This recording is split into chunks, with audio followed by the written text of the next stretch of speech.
એક નાની વાટકી જેટલું તલનું તેલ લ્યો. તેમાં 5 ચમચી જેટલું મીઠું નાખો. આ તેલને ગરમ કરી સેજ ઉકાળો. ત્યાર પછી તેલ ઠંડુ થઈ જાય એટલે તેલને ગાળી એક નાની કાચની બોટલમાં ભરી લ્યો.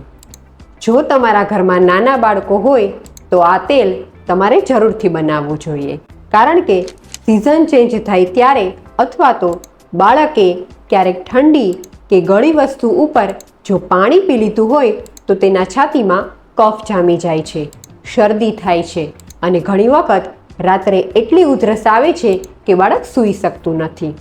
આ સમયે આ તેલને નવશેકું કરી જો છાતી અને ગળાના ભાગમાં માલિશ કરવામાં આવે તો તે તરત જ કફને ખેંચીને બહાર કાઢે છે અને ઉધરસની સમસ્યામાં તરત જ ફાયદો કરે છે.